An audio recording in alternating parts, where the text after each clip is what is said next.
and welcome to the Positive Psychology News webinar. We are delighted today to have our guest, Sean Doyle, with us, the author of Mud and Dreams. Hello, Sean. Hi, Sonia. Hi, we're delighted you're here. Oh, I'm so excited that you had me on. Thank you. Sean is a positive psychologist, is a positive psychology practitioner, is a lawyer, is a professor, is a dad, is a husband, and he's actually so much more. He's a coach. So I know Sean on a lot of layers. Here at Positive Psychology News, you may be intrigued that this is the first time that we are having on the author of a work of poetic nonfiction. And in introducing Sean, I'd like to tell you a couple of things about him, including what our colleague David Paulet says about Sean, which is that you will quickly see as you read Mud and Dreams and as you hear Sean, why Sean Doyle is the poetic voice of positive psychology. So hello, Sean. Sean, could you hold up a copy of your Mud and Dreams? Because I actually love the cover. Sure. And would you tell us the story of the cover to begin with? This is even before our rapid fire round. Yeah, so this picture, the Shabbat by Sammy Briss, has been hanging on my wall for about 20 years. It was something my wife and I bought at an auction, and I've always loved the picture. And as I was thinking about covers for the book, I thought, in so many ways, I think the book captures some of the ideas. The picture captures some of the ideas in the book, and so I tried to track down the artist, who's in his 90s, living in Paris. He's an Israeli artist, and was able to track him down via email and traded messages back and forth. And so he gave generous permission for me to use the book, or the cover on the book. So I'm really, really excited about it. You told me that, and I love that story. Because it's obviously so unique to you. There's nobody else who's going to use that image for that cover. We're going to do our rapid fire, which we do at the beginning. And in asking one of our rapid fire questions, I'll give a little background about you. So you'll see me reading because I want the audience to know. Sean studied philosophy at Rutgers. He received his doctorate of law, his Juris Doctorate from Loyola University, New Orleans, and his Master of Applied Positive Psychology from UPenn. He's, like I said, a husband and father of 3, and he lives in North Carolina. The book, Mud and Dreams, is essays on falling more deeply in love with life. Sean, as a first rapid fire question, what did you want to be when you grew up? I wanted to, so as a little kid, I had a lot of trouble reading. I had something similar to dyslexia. And so when I first came across, there were certain poets that I came across that I was blown away by what they could do with language. And so it was I'd always had, inklings towards being either a psychologist or a social worker or something along those lines. But I was also captured by the magic of what people could do with language. And so it was really the two things, psychology and then being a poet, ultimately. As people are listening to us on this webinar, what is one thing that you would want people to know after our time together? Yeah, so what I say in the introduction to the book is really what my hope is around this whole effort, and it's really that I want people to believe in fairy tales again. I want them to recognize the goodness and the beauty that's around them, and the reasons for hope. And we all have stuff that we have to go through in life. Loved ones becoming ill, and challenges in the workplace, or raising kids, or the video link not working. And that's part of the whole thing. But we can still, even with all that, we have everything we need in this world to have meaning and hope and joy. And that's really what I hope comes across, both after our talk, but then in when people take a look at the book as well. Thank you. if you could snap your fingers and just have everyone in the world do something, what would that be? Um,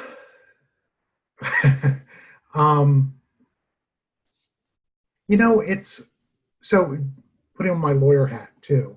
So that what I've done as a lawyer is I negotiate agreements, and so over the course of the 27-ish years, I've helped people resolve over 10,000 disputes. That's a huge number. I saw that in your book. That's huge. Yeah, and what really, one of the things that really troubles me, and it's something that I address in the book, is all the anger and hostility and despair, and how so many people are in need of something. And that what I think, and here comes the snapping of the fingers part, I mean, really, I think that if people could sit down with one another and allow themselves to be vulnerable and allow themselves to listen to one another, that it can help bridge a lot of that, and we can start recognizing what is shared in our humanity, recognize the good in each other and the good in ourselves.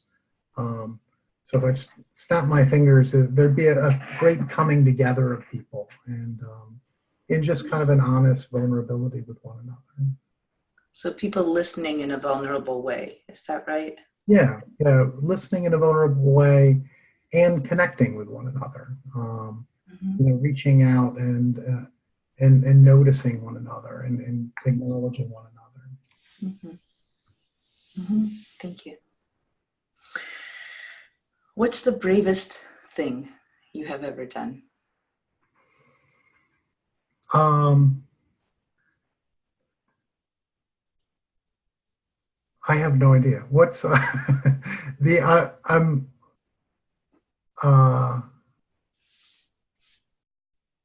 yeah, well, I'll talk in a category rather than a specific. I do think one thing that I've tried to do is keep reaching out and finding ways to put myself in situations where I'm uncomfortable or where I'm pushing the boundaries of things, and continually doing it over and over again. One of the things I tell my wife this all the time, that when I first met her, I mean, one of the things that really grabbed me about her is I thought, wow, this woman is going to push me in all sorts of different directions. And she has in good ways. And so like when the kids were little, my wife's family's from South America, we would take the kids to Central America to immerse them in Spanish. And a lot of times she would just send me alone with the kids to rural parts of Costa Rica that there wasn't a big tourist population. There were not a lot of people speaking English. So I would have to go buy material to have school uniforms made for my kids in Spanish. I don't speak the language. And there was a lot of discomfort in that. But you learn so much more about who you are and where your boundaries are, and about the shared humanity with one another when we do that, when we make ourselves vulnerable and push ourselves in those ways. So you're saying that you've been brave in situations in which you've gone just to that edge of your comfort zone, and sometimes beyond, like speaking Spanish in a place where nobody is going to help you in English. Yeah, I don't know that that's the best example of bravery, but that's... I think, like you said, it's a category of things, and that's a really clear example of, I have to get this done. So in a sense, you're putting yourself into these experiences. Yeah. Thank you. And I keep, I mean, every time something gets comfortable, and my wife's the same way, we both tend to reach out and stir things up a little bit. Cool. Very cool. What is the most important thing in the world? Yeah,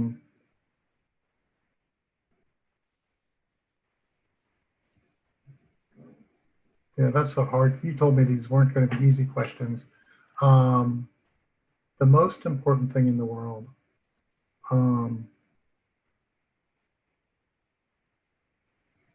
Yeah, I mean, well, I don't want to say it because it sounds trite, but I really do think it comes back to kind of a love and a compassion for one another. That I think so many of the places that we get ourselves into trouble and so many of the difficulties that we run into, it's because we're so caught up in what our concerns are and our fears and our, what we think's in our best interest, and that we forget about, it's easy to get distracted from those connections with other people. And so, I really do think so much of our happiness and our meaning and what makes life, so robust and worth living comes back down to love and compassion and those connections with one another. And the last of our rapid fire questions is about you. I'll preface this question. The question is going to be, what is something that only you can do? Now, by that, I don't mean you're the only single person in the world that can do it. But I asked that question of our guests because it's really interesting to us as listeners. What is it that you feel really drawn to, or you felt really called to, or you really feel when you step into that, it's something that you can do? Maybe others can do something similar or the same thing in a different way, but it's really your thing. Yeah, I do feel like that I feel the most myself, and I feel the most kind of in my own skin when looking out and seeing the good and seeing the hope, the reasons for hope, and seeing the things that we can hold on to. I mean, life throws so much stuff at us that we don't like, that we can't change. In North Carolina, I mean, there was just the major hurricane just went through, and fortunately we were fine, but there were a lot of people who went through some really tough stuff. And that's not something that anybody has any sort of control over. But really what we can do is say, okay, well, if these are the facts that I have to deal with, if this is what I'm presented with, what is it that I'm going to do with that? And a line that at some point popped into my head that comes back again and again from the novel Sword of the Greek. There's a scene in the book where everything the author had been working toward falls apart. And the author says, when everything goes wrong, what a joy it is to test your soul to see if it has endurance and courage. And so it's not, what gets me about that line, what really struck me is it wasn't just, okay, well, here's an opportunity to learn, or here's an opportunity to grow, but what a joy it is. I mean, it's not just a kind of hanging on and trying to get through things and coping, but rather, despite whatever's handed to us, that there's reason to celebrate and reason for joy and reason for deep gratitude. And I feel like that's when I feel the most myself, when I'm able to, when that sort of stuff comes up, and that's what I'm looking for, and trying to help other people see as well. Thank you so much. We've never had an answer like that. That it's not about you as an identity, like as a writer or as a poet. It's a bit about your beliefs. So that, thank you. It's a deeper answer than I've given when I've been asked that question as well. Yeah, thank you. Well, thank you. That makes me think of a section of your book. I wonder if you could read us this paragraph, which is on page 12 of your book. At the bottom, it starts with, "We are most ourselves." And after you read it to us, I'll ask you a little bit about it. Okay. Okay.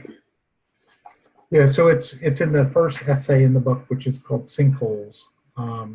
We are the most ourselves, the most human, when we unabashedly immerse ourselves in the world with love and hope, gratitude and kindness. Sometimes it is as easy as cherry blossoms falling on your shoulders and in your hair. Other times we have to grab life with both hands and twist and squeeze and wrench just to extract one sweet drop from this world. But oh, how sweet, how nourishing and wholesome when we discover that even a drop of joy and beauty and hope is possible.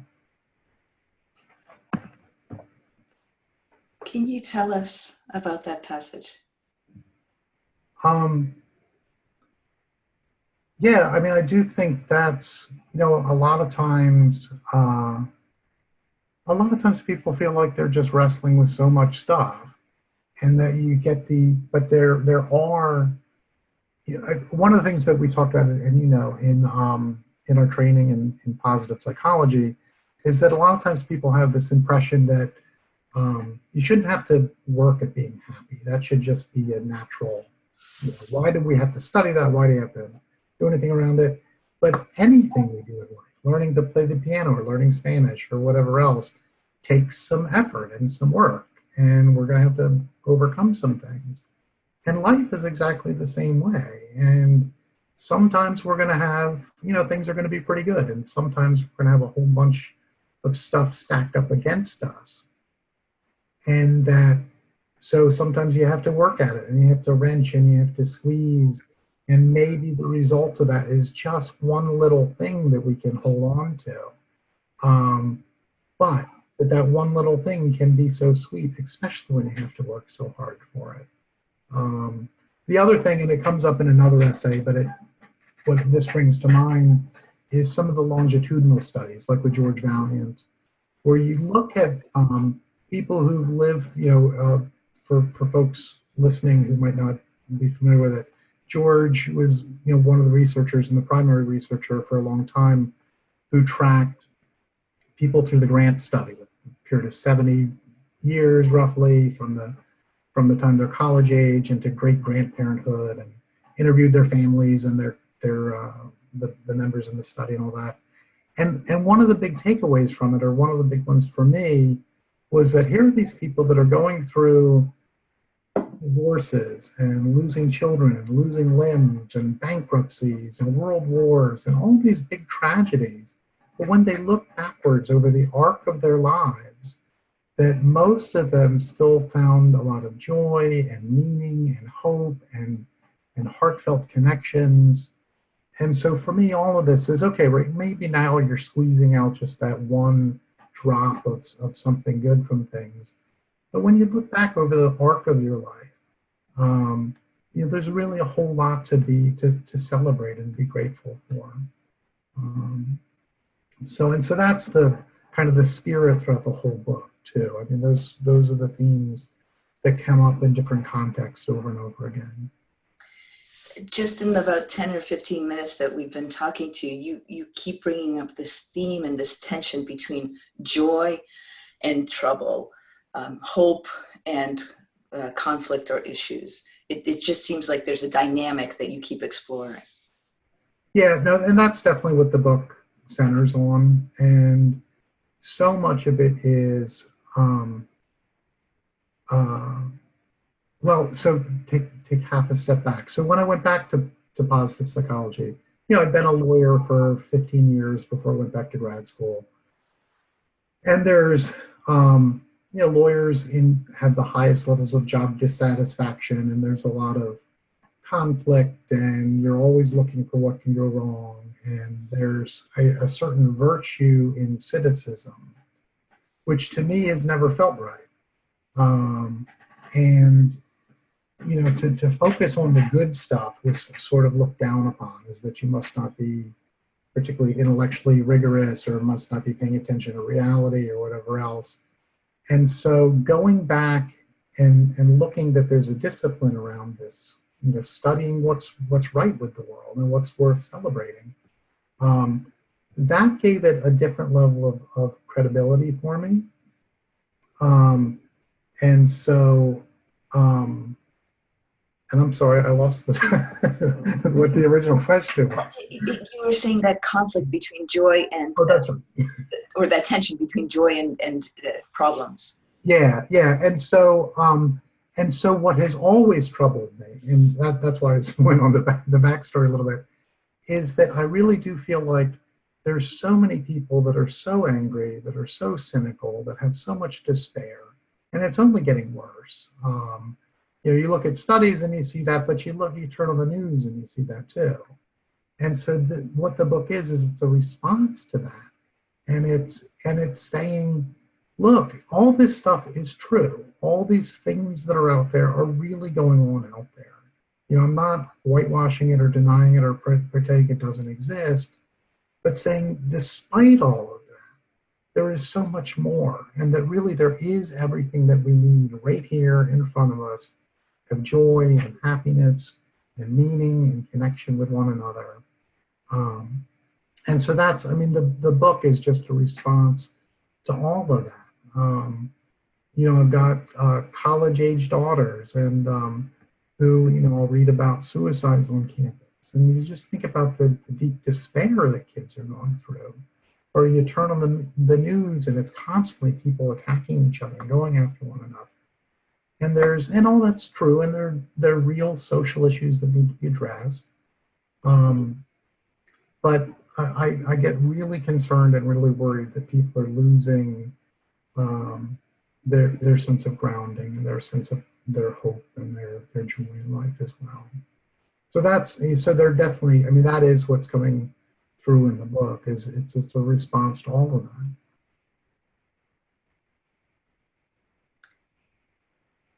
Would you read us a part from your book?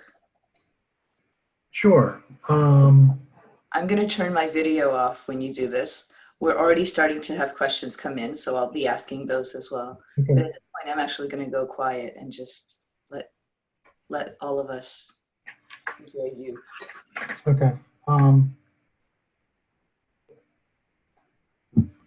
What I thought I would read from is, it's one of the essays in the middle of the book. It is not the mountain we conquer. And it's the passage where I get the title for the book, which is why I pulled this one out. And just a quick backstory, what's happening in the essay is a few years ago I signed up for a 100-mile mountain bike race, 7 mountain peaks in Virginia. And I was in good shape, but I wasn't fully prepared for what I was taking on. But so the essay goes through all the stuff that took place, that actually took place in the race, but then metaphorically, of course, also. So these are the final couple paragraphs in It's Not the Mountain That We Conquer. I wanted this to be a story about glory, about honor, how overweight and over the hill I overcame a swollen knee and the pain of Achilles to conquer the mountains. But sometimes glory is not what is printed in the papers. Sometimes it is soft-spoken and beneath notice. You'll find it standing somewhere other than on the top step wearing a myrtle wreath. Glory can be the simple act of walking up to the line, whether stoic or with tears, staring in the face of your greatest fears. We seek challenges, the size and shape of our own doubts, because who we are is not something pure and refined at the center of our being, nor are we those heart-held aspirations we've yet to achieve.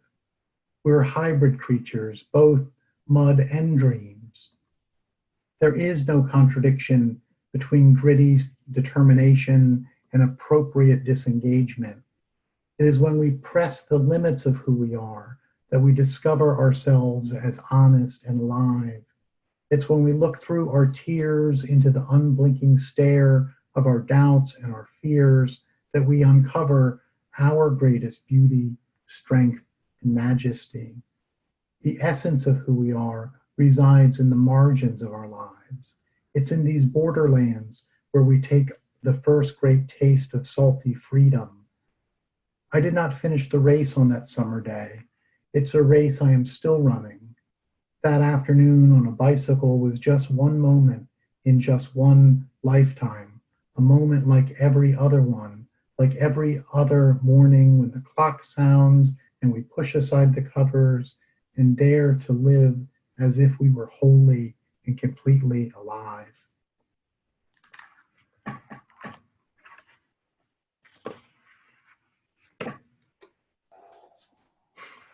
Thank you.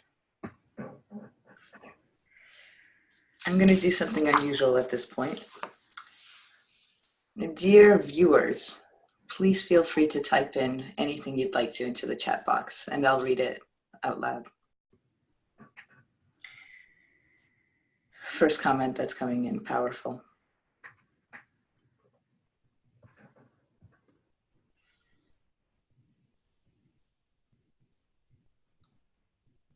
You really look at the day and also at your life at the same time, huh?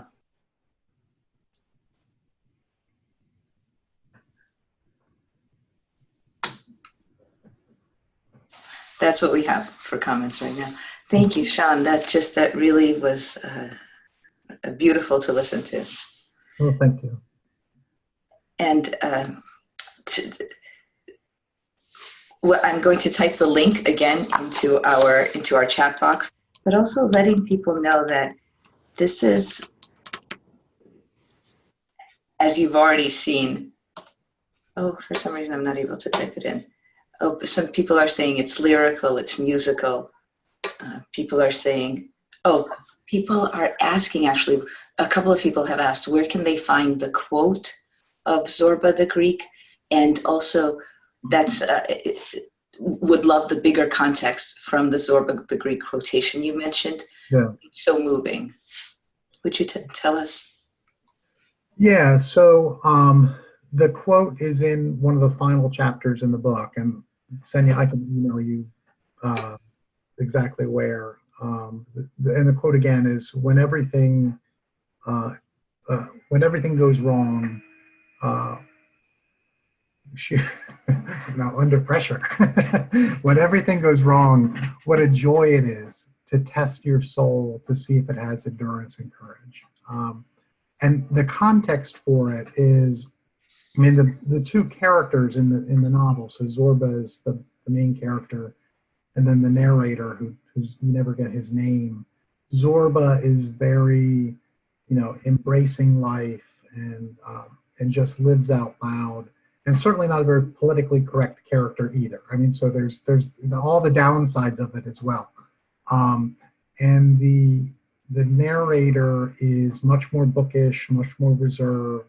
At some point in there, he says that if he had the choice between falling in love and reading a book about love, that he would choose the book. And so a lot of the novel is him learning from Zorba. And so and the narrator, he's working, he's got a mine, and so he's working towards something the entire novel to try to make this mine work. And everything falls to pieces at the end of the book. Not to spoil the ending or anything, but that's what happens. That's why I didn't. But really, there's so much more to the book than the ending. This is how my brother used to tease me when we were kids. He would watch a movie and then I would go to watch it, and he'd always say, "Did you get to the part where all the people die?" That's right. That's right. Well, so, and that's, it doesn't ruin the book to know that part's going to happen. But that line, it's the narrator saying it. So it's much more a Zorba type quote, but the narrator, it's the lesson that he learned from Zorba. Yeah, incorporated it. Everything is going wrong, and what a joy it is, to look and see, do I have endurance and courage? One of our viewers has just typed into the comments a quote that they're not sure who said it, but life is more like wrestling than dancing. And another person says that they think it's Aldous Huxley, who wrote about not being able to learn the taste of strawberries from a book. Oh, okay. So what is poetic nonfiction? Well, it's a term I made up. Is that so? That's really neat. Yeah, so or at least I think I made it up. Yeah. But it's, because as I tried to frame this book, because it is, so it's heavily footnoted. I don't know if you look through there. So throughout it, I'll make references to things, and then you go back and there's research, and there's, links to articles, and then descriptions of psychological theories and totally. So cognitive misperceptions, growth theory, George Vaillant's work. You're very, very clear about what the references are. Yeah. Yeah, and so but I didn't want that to interfere with kind of the poetic nature of the book. So you don't always have in this and this research study they took X number of subjects. Not at all. That's what you mean. Right. Yeah. Got it. I think a couple of places I do mention a researcher in the text, but yeah, for the most part, what I wanted to do is a lot of times you read the articles and things, and they're very antiseptic, and it doesn't the stuff that's meaty and of value, you kind of miss because it can be dry also. But then you've got inspirational books or other things that aren't necessarily grounded either. And so I hope that it forms kind of a bridge, that I didn't want to mess up the prose and the sound of it. I think a lot of it, I've actually been working with a friend to record some of the essays on audio because the sound is important to me, the music of the essays. But since it's got the footnotes there too, that if people want to go and find out what do they mean by that, or what's that all about, that there's that it's pointing to other research as well. And so it's a work of creative nonfiction. I like poetic nonfiction or motivational poetics. So that's what that's all about. Nice. At this point, I invite the viewers to type in your questions into either the Q&A box, which I'll be monitoring. Oh, we have so many participants on this call. It's lovely. Or into the chat box. I'll be asking Sean a few more questions. And this is before our culminating end, which we always like. We do it in a fun way. But also, I'll be paying attention to your questions. So please feel free to ask about Mud and Dreams, about Sean and his background, about positive psychology, about hope, about beauty, about love, about any of that. We're open. Somebody asked a question that I'm not sure if I can translate. Somebody is asking about the role of humor. Yeah, so I think, and I saw who asked the question, so I think I know where he's going with it. That there's that what comes through in a couple of the essays is for me a lot of times, I think, and this certainly is not all of humor, but for me a lot of the places that humor fits in is that, this stuff happens in life that we don't want to have to deal with, that, we have to go through.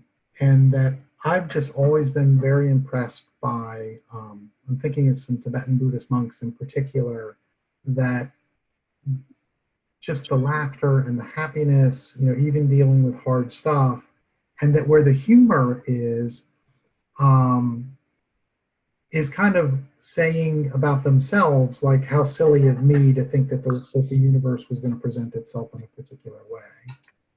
And there's a story that I love from years ago when Tibetan Buddhist monks were touring the US and making a mandala out of sand in a shopping mall, which was very, very detailed and took so much work. And after hours, some small child walked underneath the rope and played in the sand and messed it all up.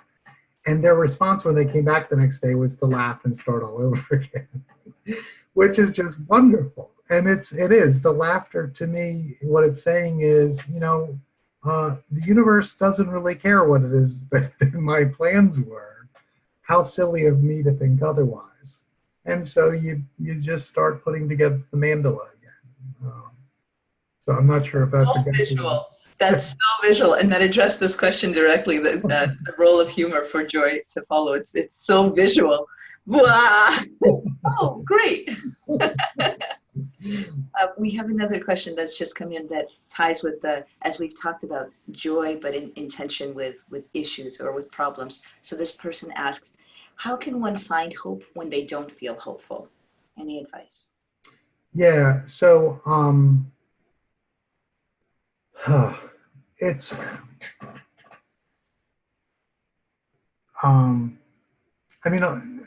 I think a lot of it comes back to connecting with others, and finding I think the first step is just letting yourself kind of be where you are in that moment, that not, sometimes we'll feel like, oh geez, I should be feeling happier, or I should have hope, or I should whatever else. And then we're beating ourselves up and getting stressed over these shoulds. And so sometimes it's like, this is miserable and I don't want to have to go through it. And I'm just going to sit here for a little bit. And that's okay. And I think that's kind of the first step a lot of times. But then after that, you start looking at, okay, well, what are the things that I do have some kind of control over? Is, you might not be able to change the arc of the big picture and all, but most likely you can find something, one of those nuggets that you can grab onto and say, you know what, I'm not going to let this disrupt this part of who I am or my character. And that gives you something to kind of latch on to as a first step. And then how I started the answer about the connections to others, to the extent that we can find others to, support and commiserate and lean on and just kind of be there for one another. That plays such a big part in it all. Mm-hmm. So in a sense, a three-step plan. Actually feel the feeling and maybe name it. Then you said your second step, I'm blanking because I was... Yeah, looking for what you do have control over. Yeah, what you have control over. And then reach out to people. Yeah, I mean, for me, it's a very pragmatic. So my wife jokes all the time. She was a business major in school, and I was a philosophy major. And so she says her degree was practical, and I say mine was meta-practical. and I do think that for me, this book is not a roll up your sleeves and here's some exercises and here's what you do kind of book.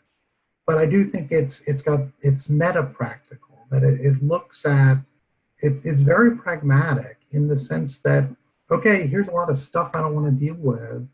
What am I going to do? And how am I going to find joy and meaning and hope in spite of this stuff that's out there? And so in that sense, I do think it might not tell you, okay, here's the 3 steps to do X, Y, and Z, but I think there's a real meta practical element. And the person writes, thank you for your answer. A comment that came in about when we were talking about how with this poetic nonfiction and how you said, look, just listing what the studies are and providing the statistics, it doesn't draw your soul in. So what I've wanted to do is mesh the poetic and getting people involved in the research. One of our viewers today commented that Albert Bandura frequently writes that psychologists are terrible at social diffusion. They're terrible at getting their ideas out. So the fact that you're meshing it in this way is really neat and different. So yeah, I hope so. I mean, and I hope that, so the book's only been out about a week and a half, and people have, several people have read it or read parts of it, have reached out. And it's been so unbelievably humbling. I feel a sense of just deep gratitude and humility when folks reach out and say how it affected them in positive ways. A couple of different people have written and said that they started reading it and that they've now dragged their spouse in and that they're reading it together, which to me is such a joy, because that's what I want. Reading can be such a private act, and so that just thrills me to know that people are pulling one another together, and then that hopefully that it's helping them bond even more. On a sort of different note, when I read it, for me, I bawled. It was not that pretty crying. It was the where you're chortling and chortling and making all these bad sounds. It's each of your essays has I think maybe not everyone, but each of your essays has a personal story of yourself and also some of the poetic thoughts around it. The one that really blew me away is the choir. The teacher who invited the boy to choir. Oh, yeah. So what I'd like to say to the people who are on this call with us is I am glad I was not reading it on a video. It was just, it's very moving. Well, yeah, thank you. Yeah, that's that one in particular came out of a talk that I did on moments, and how um, just how powerful individual moments are in our lives. That we don't necessarily remember everything that happened in a day, but we focus on, the highs, the lows, and that so often there'll be somebody who says something, and I call them trigger moments in the book, and they can be positive triggers, they certainly can be negative triggers, but all of us can think back to a time when someone said something that changed the arc of our lives, that maybe a different career we went into or how we thought about ourselves. And what happens so often is that the person who said whatever it was they said probably didn't have the slightest idea that they were having such a big impact on you. And with that in mind, just keep putting the good stuff out there, because you don't know when it's going to be one of those positive triggers for somebody. And yeah, and the story so I did that in the talk, and then somebody in the audience stood up and said how their connection had helped one of their students had been contemplating suicide until he tried to get him to join the boys' choir. And he laughed at the end. It's like, I wish I knew what I said. We just needed more boys. So, And it sounded from your story that he didn't hear about the impact until years later. that's right. Yeah, it wasn't. Yeah, until like 15 years later that he found this out. Yeah, so it's just. I mean, we know from this different studies and things that bad has a so much stronger effect on us than the good, and it takes so much more good stuff to undo the negative effects of the difficult things. So just keep putting the good stuff out there. If people need it, you don't know when you're affecting them in a big way. It has ripple effects throughout their communities as well. So yeah, no, that one a lot of people have really resonated with. As we're coming near the close, this is what we do at the end. Hello, viewers. Would you please type into the chat box and I'll read it out. What is your one takeaway from today? What is your takeaway, either for something you will do or think about or feel?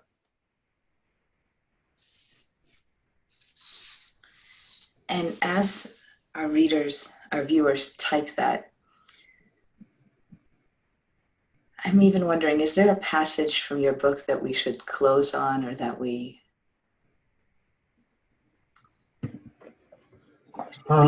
with? You and I didn't prepare this, but I'm just wondering. Yeah, I don't know. I kind of like all of them, so it's hard for me to pick. What if you just randomly open the book? And I'll start reading what people are saying. As takeaways, people are saying for themselves, a takeaway they're taking is to keep putting the good stuff out there, with a big heart emoji. Yeah, so I can read. I will just do. Can I give three more? Just before you read. That there is joy in any struggle is a takeaway. That the good stuff is just as real as the bad stuff. And to live like there is no evil. Please, we'd love to end with a passage.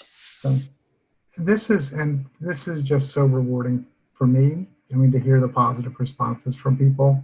I talked with a couple of our friends about just this whole process, this book process thing, and it feels like giving birth. That there's so much wrapped up in it. It's just such a swirl of emotions around things, and a certain vulnerability to floating this out there, into the ether, and not knowing if anybody's finding it at all or how people are responding to it. So it's unbelievably humbling and just really valuable to me that you've done this, had me on, Cindy. I really appreciate it.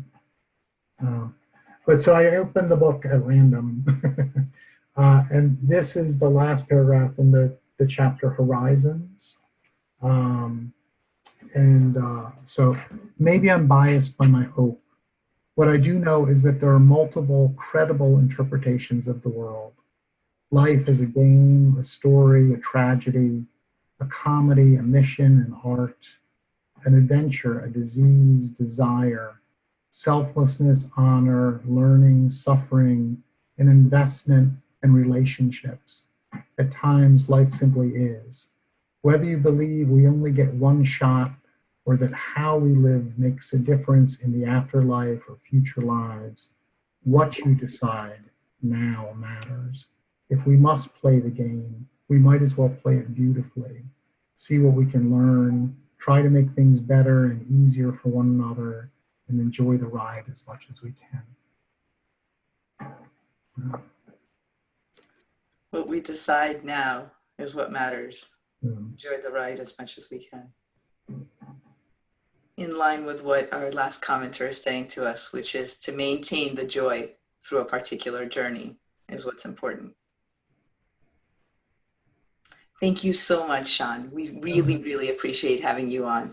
Thank you to our viewers. Thank you so much for Sean. We'll keep putting the link to the book. And I so highly recommend that you go and read it. If nothing, it'll make you bawl like a baby, like it did me. Well, thank you, Sonia. I really appreciate it.